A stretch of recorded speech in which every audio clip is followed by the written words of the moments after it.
While retirement is generally seen as a time of relaxation and self-focus, God calls us to love, serve, and help others for a lifetime. He has been preparing us for this retirement season, literally our entire lives. In retirement, countless Christians enter a state of spiritual dormancy, not knowing how they are called to have an impact for God's kingdom. The Retirement Reformation seeks to encourage and empower the 50 million Christians approaching or in retirement to embrace the calling God has been preparing in them. When the world says it's time to stop, you can begin to have your greatest impact. Welcome to iRetire4Him, the mouthpiece of the Retirement Reformation, where our goal is to journey from retirement to reformation so you can say, I retire for Him. Reaching out to the 50 million Christ followers in America who are approaching or already into retirement, you're our special people. You've tuned into iRetire4Him, the mouthpiece of the Retirement Reformation. You've got Bruce Bruinsma here, the founder of the Retirement Reformation, and I'm Jim Brangenberg, the host of the show. We'd love for you to check us out online, retirementreformation.org, retirementreformation.org. So much stuff out there, so many resources, so many connections to help you figure out how you can live out your retirement with intentionality. Bruce, let's face it, retirement, as laid out in the American dream, is just a plain and simple boring. How in the world can you spend 30 years watching TV, building puzzles, playing golf and tennis, going shopping, and going on vacation? There's got to be more to life than just entertainment and pleasure. So many of you listening today have figured this out. You're thinking, I just want to go back to work.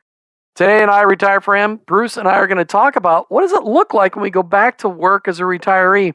How can we build out retirement reformation intentionality while going back to work, whether we're going back to work for pay or as a volunteer? This discussion is based on Chapter 6 in the book iRetire4Him, found online, iworkforhim.com/bookstore. Bruce Bruinsma, welcome back to iRetire4Him. Well, this last topic that we're going to cover is one that is really near and dear to my heart, because I see so many people that at the place where they were the happiest, most effective witness, both received and gave the most, was in their work environment. Now, we often think that people who are still working during those retirement years, during those senior years, is because they didn't plan very well and they need the money. And that may very well be the case for many. But I think there are also many who, and in the numbers that we see in the news and everything today, the number of people that have retired because of COVID, there's X percentage of those, and I suspect it's a larger number than what we think, who, yes, they retired, but they really miss the work environment. And they'd like to come back to it, whether it be at the same place, but in some other environment as a volunteer, or as you say, you're getting paid, but be able to come back, because that's where they find meaning and purpose and able to be a witness. And so this whole idea of working and faith and work is continuing to evolve and taking on a different context for us. And so that's why, within the context of what you wrote and some of the great lessons you have here for us, are really important. Bruce, since you've never stopped working, this isn't really a discussion you can even have in your own mind because you've never stopped, although I'm sure you and Judy have talked about it. Why haven't you ever stopped working? I mean, you never retired and then started working again. You just kept going. Well, we so firmly believe and have embraced the reformation of our mind that God has a call on our lives. And that call continues to evolve. Sometimes there's a transition period between one part of the call and the next. And sometimes it's just taking the next step. And in my particular life so far, through age 80 plus, it has been taking the next step. There's not a right or a wrong with any of that. But when people say to me, when are you going to retire? My somewhat glib answer is this: I already am. I'm doing what God wants me to do, where He wants me to do it, with whom He wants me to do it. And that's the best definition of retirement that I can find. And if we could embrace that as a community and understand that part of that may very well be within the work environment That's an important insight. But you missed one other part, and you're having a ball. You have a lot of fun with what you're doing. So let's focus this segment on those that want to go back to work, but as a volunteer, because some people don't need the money, but they really want to go do something. I think there's some things that people should consider, though, if they're going to go back to work as a volunteer. And I'm going to get your perspective on this, but I want to share my perspective first, because as a volunteer, you go back in and you're going to be subject to somebody. But I recommend that you find an organization to volunteer with, whether it's a business. You could volunteer at a business. There's a lot of small business owners all over America that would love to have a volunteer employee that's got your knowledge. There's no question. In fact, if I can just interrupt that for a moment, I saw a bit on some TV station the other day where, in fact, there was a small business, and with COVID and all the challenges, they didn't have the adequate staff, and they were going to have to go out of business. And as a matter of fact, people who had been their customers realized that was true, and 5 or 6 of them came and volunteered to be able to mop the floor. One of them to be a short order cook, one of them to be a waitress, one of them to be a greeter. And they volunteered themselves because they felt that the value of that business to their community was so great, they wanted to be part of that. I just thought that was outstanding. Well, and that's the point behind volunteering. You want to volunteer somewhere that you want to be and with people that you want to be. And so my challenge first to everybody listening is find an organization that you're passionate about. Maybe you had a job that you love, but you don't want to go back there. But there's a small business down the road that might need you. Or maybe it's a nonprofit that's got a mission that you're like, I want to help them succeed. I got a couple of recommendations. I want to make sure that before you plant yourself into an organization, check out their culture. Maybe you worked in a culture getting paid and it wasn't so pleasant.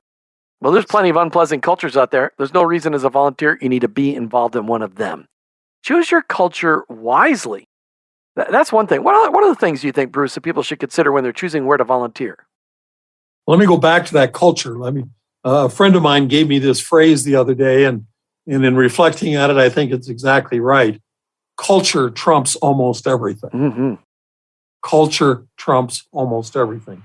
As a matter of fact, here, when we're thinking of hiring someone, it's a 2-step process. First, we step into and make sure that they understand our culture and that they are a fit for us. That's before we look at technical skill or other ability or anything else. So culture trumps just about everything. So that's so wise. And my other recommendation is to plant yourself in an organization that's got young people. As we've talked about in previous podcasts, you're there to mentor. Yes, you're there to accomplish something, to do a task of some sort or whatever it may be, or to manage people. But make sure you plant yourself inside of an organization that has young people that you can pour your life into. That's the game here.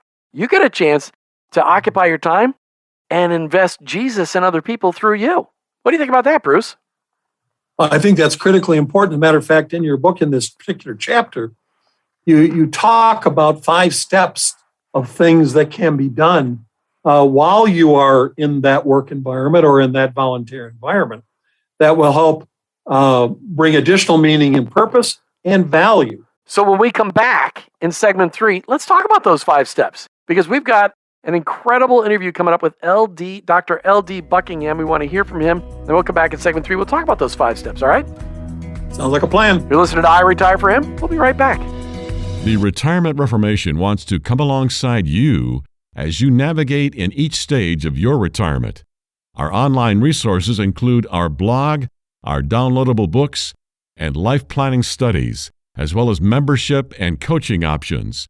Go to retirementreformation.org and use these resources to begin the transformation of your retirement. Journey from retirement to reformation, so you can say, I retire for Him. That's retirementreformation.org. Now, back to the show. Hey, welcome back to iRetire4Him. Bruce, as we always do in the second segment of every podcast, you bring on a special guest in order to just hear what they're doing in their retirement. Bruce, who do you have for us today? Well, today we have Dr. Buckingham, and we have reached north in this conversation up into Canada. And I was introduced to Dr. Buckingham and a little bit of his history through an associate of mine here, Elliot Ennis. And so, Dr. Buckingham, welcome to the podcast. Give us just a brief overview of how God has led you to this stage of your life. Well, I pastored the same church for 45 years, took a little tiny church, 65 people, and saw it grow to around a couple of thousand, which is huge for this part of the world. For many parts of the world, it's really not that big a deal. And I'm enjoying this stage of life in every way you could possibly enjoy it to the fullest. People will talk to me about this stage of life, and I say, look, this is not so bad. The kids are gone, the bills are paid, and the dog is dead. And so we're having a great time. And I never felt better in my life. I'm 82 years old. Never felt better in every way that you can feel good, mentally, physically, and every other way. But I'll tell you what, it's all to do with purpose. And I have people saying to me all the time, how are you enjoying retirement? Well, my answer is the best way to enjoy retirement is not to retire, because life is not about pleasure. Life is about purpose. And when you have a purpose that you have a passion for, that is your pleasure. So I'm the happiest guy on the face of the earth because of my purpose. Well, between your forehead and mine, we can represent the fact, and Jim's, as a matter of fact. I always get a little bit concerned when I'm reading in Scripture, and that God knows every hair on your head, and I'm thinking, guy, he must be in a bit of a confusion right at the moment. But then he's never confused. Right. We know that the term retirement is not in the Bible, and that having meaning and purpose. Matter of fact, we say in the Retirement Reformation that we are called to be faithful for a lifetime. Yeah. And that lifetime isn't over until it's over, and then we begin a great lifetime for eternity. So what are some of the kinds of things that you're doing now that when you put your feet on the floor in the morning and you think about the day, that encourages you? Well, I would say this, to give a little bit of background.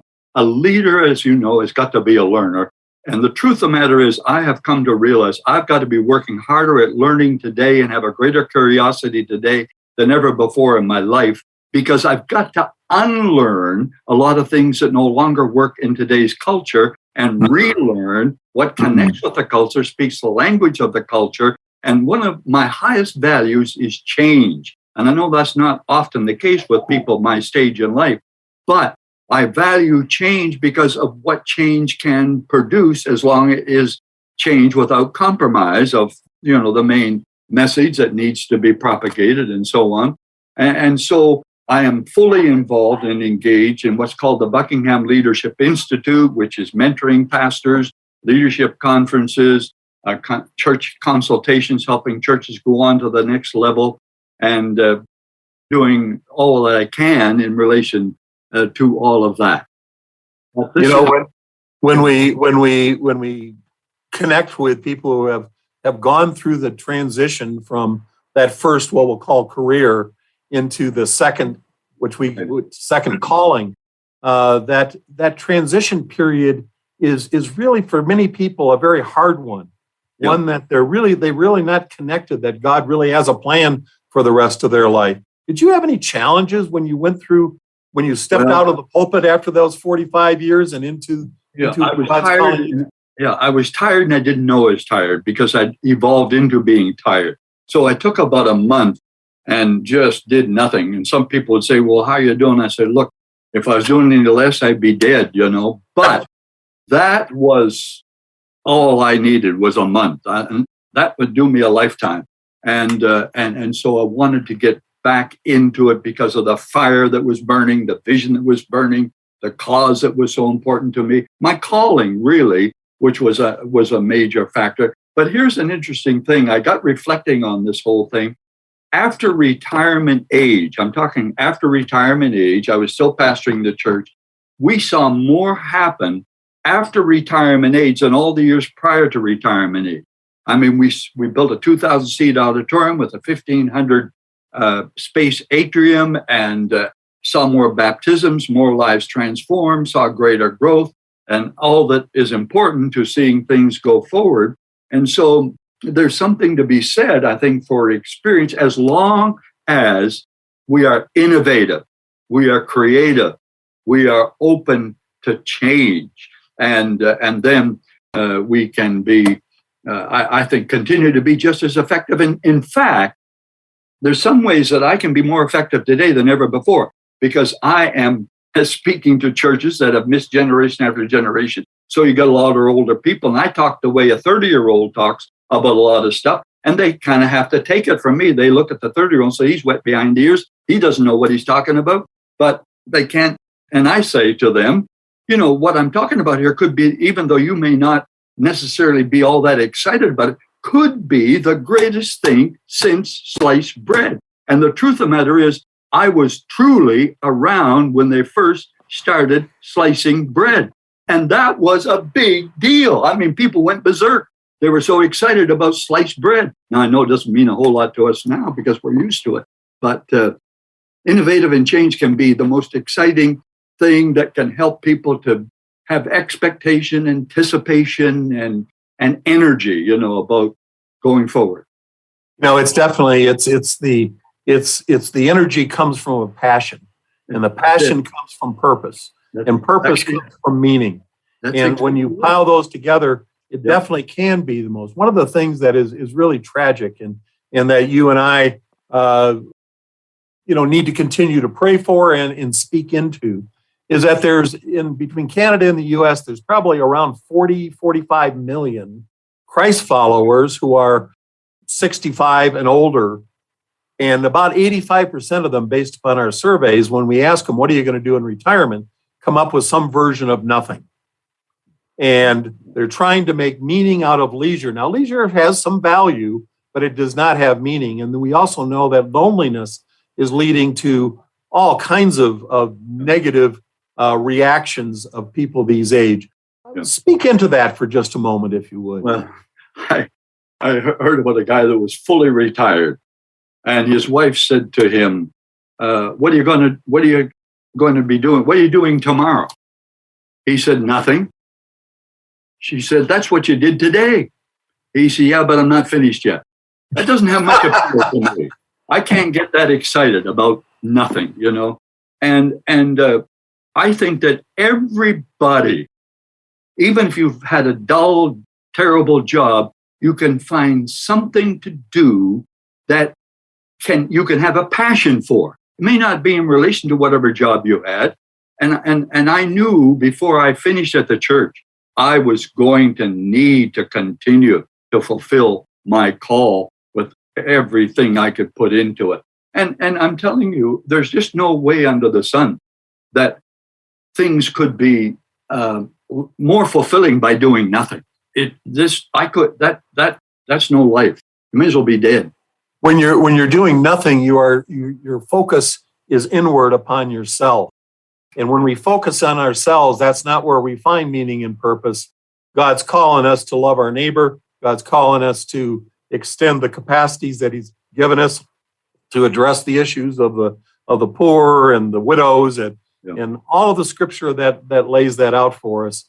I think there's a picture there for us, but that we often miss. And so being a messenger of that picture is something that you're doing well, and we appreciate.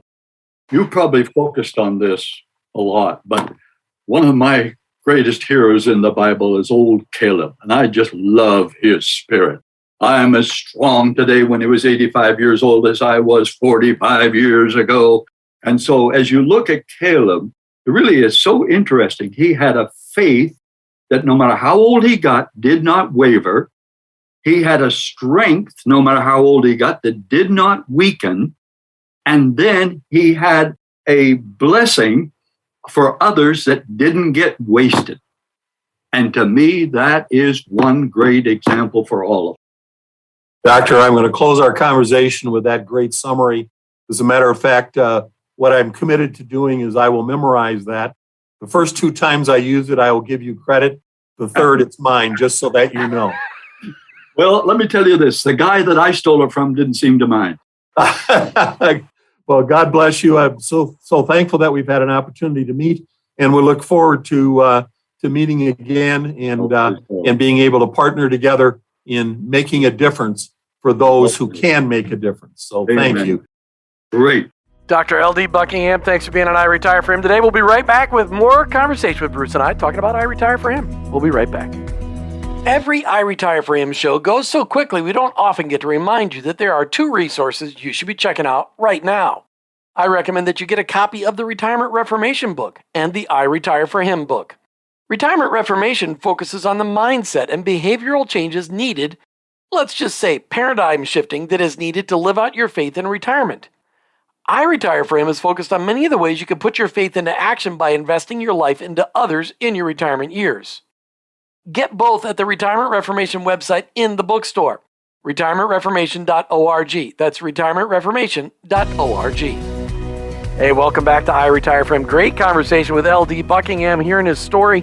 Bruce, right before, at the end of segment 1, we talked about these 5 steps that I wrote about in iRetire4Him, and it really intrigued you. You liked these steps. So let's talk about the 5 steps we should consider as we go to volunteer or even go back to work to get paid in an organization. Yeah, when I came across this in your book and in that chapter, they got big highlights on each one of those 5 because I thought they were so relevant and so insightful. The first one was just simply kind of like, get to know the people you work alongside. And you think, well, of course that you're going to do that. Well, no, you can do that intentionally to learn about who they are, not just what they do. So that was the first one. The second one, and then we can talk about these, but look for ways to serve those around you in a way that your job description doesn't require you to do. Wow, does that open up all kinds of ideas of ways to be able to mentor in the conversation that we're having, to serve, and to demonstrate both a humble and a selfless attitude towards what you're doing, that it's not about you, it's about what are the needs of those that are around you. So I just thought that was just so God honoring. And I'll just hit the third, and then you and I can talk about it. But spend some time together outside of the work environment, away from the pressures of work. Most people need to have lunch. And I found that what a wonderful way just to say to somebody, hey, you want to go grab a burger and get out of the office and just go sit down, buy them lunch, and have a conversation.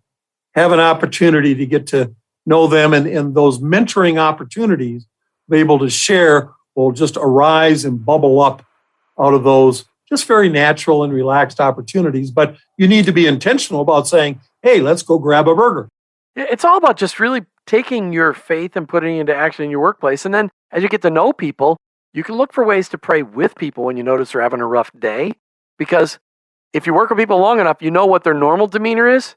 So when they come in and they're having a rough day, you can tell. But it doesn't matter. None of those other things really matter if your work isn't really demonstrated by excellence. And as a retiree choosing to go back to work, you get an opportunity to live with intentionality. You get to choose where you work. You get to choose the job that you want to apply for, and you get an opportunity to just do it awesomely and demonstrate that for others.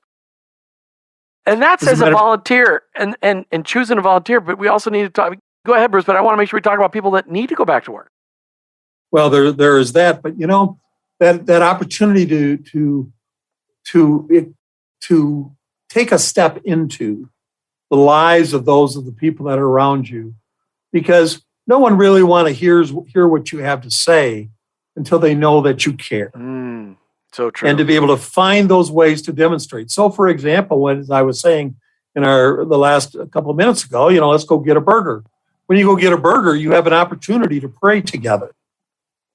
Nothing more than to bless the food. Mm-hmm. Do that. And you could say, hey, I'm all ready to pray for the food. Is there anything you want me to pray about for you? Can I pray for you for? Yeah. You have the opportunity to ask the waitress. By the way, what's your name? Okay. Listen, we have a practice of praying before we eat. What can we pray for you for? So you have an opportunity to demonstrate what it means to reach out to someone else. So you have those relationships that you're acknowledging, you're stepping into, and you're having the beginnings of what mentoring actually looks like. Bruce, all of these points apply whether you're going back into an organization in order to volunteer or whether you need to go back and make some money. Because in today's world, Bruce, you're a financial advisor. Yeah, people need money. I mean, the cost of fuel is doubled. The cost of groceries is up 25 or 35%. Everything is skyrocketing. Home insurance went up 30% here in Florida this year because of some storms and fires in Colorado or something like that. Everything's going up in prices. Some people are like, I need to make some extra money. My health insurance keeps going up, but my Social Security doesn't, or whatever it may be. We've got that ability to choose the I retire for him mentality and intentionality in choosing a job. But one of the things we also need to make sure is that we make sure that we plant ourselves in a culture that's healthy, but not to agree to kill ourselves for our work. Most of us have already done that. You don't need to do that in retirement. You still got to leave some time for some fun, right? I've got someone who works with us here, and I think he's 67, if I remember correctly. Every day, he wears a suit coat or a jacket and a tie. He's the only one in the office who's got a tie. He has a tie on every single day. At first, we kind of kidded him about the tie, and now we respect him for the commitment that he has to being professional, being here, being loyal, caring about other people, and wearing that tie is one of those signs. And so we have an opportunity to be a witness and to mentor in lots of different ways. In that choosing of where to go back to work, it's not, there's nothing to be embarrassed about. It's okay to go back to work. And some of you will go back to work because you have to go. Some of you go back to work because you're just bored out of your mind. Just choose carefully. And that's really what Bruce and I are trying to communicate in this last segment, is that you've got an opportunity to be choosy. And in today's world, where there are 12 million jobs available, 12 million jobs available, you can go anywhere and do anything. You can work at a grocery store, you can work at a restaurant, you can work at a manufacturing plant, you can work selling cars if they've got any to sell. I mean, you could go anywhere and do anything. Everybody is asking for help. And you know what? They love people with gray hair or white hair or bald like Bruce and I, because they don't have to worry about us showing up for work. Right, Bruce? Exactly. But one of the things that we are attempting to do here is to encourage you to be able to step into that role. We know that it's a little scary, a little different. You're wondering, gee, I don't know the technology. Will I be able to? And you have all those self-doubt issues. Mm-hmm. And from Jim and my heart, both of us, step into that. There are companies and ministries that need you, and you need them. Just imagine the impact on your own life if you get to pour your heart into people. Stop being at home. Get out of the recliner. Go invest yourself in a place that you can be passionate about, wherever that may be. I got a brother-in-law that loves golf but can't swing a club anymore. But he went and worked in a golf a golf store, just because he thought that would be fun, because he got to speak truth into people. We get to be Jesus wherever we go, and you are desperately needed. And as we finish out this 4-part conversation about the book, I Retire for Him, just hear from my heart, as Martha and I put this book together with her dad, Ted Haynes, our overall mission was to say, you are valuable. You are desperately needed. Please pour your life into somebody else. You're not done until God calls you home. And that's when you know that you'll be done. But until then, you get a chance to practice saying, I retire for him each and every day. Right, Bruce? Not only practice it, but pass it on. I love that. You've been listening to I Retire for Him, the mouthpiece for the Retirement Reformation, with your host, Jim Brangenberg, of course, the founder of the Retirement Reformation, Bruce Bruinsma. We're just a couple of Christ followers, journeying from retirement to reformation, so we can ultimately say, I retire for him. Retire for him. Thanks for listening to I Retire for Him, with your hosts, Jim and Martha Brangenberg, and Retirement Reformation founder, Bruce Bruinsma. I Retire for Him is the mouthpiece of the Retirement Reformation. Most Christians tend to follow the world's pattern of rest and self-pampering during retirement. However, in your retirement, you can be focused on God's unique call to love, serve, and help others. This can be your best season of life if you take advantage of a life's worth of knowledge and experience and combine it with a greater freedom of time and money, and invest it all in the generations both preceding and following you. The Retirement Reformation is encouraging Christians to find and follow God's call in all seasons and aspects of life, especially in retirement. Take time to sign the manifesto at retirementreformation.org and explore the wealth of resources available on our site. Join this movement of God and journey from retirement to reformation so you can say, I retire for Him. Go to retirementreformation.org.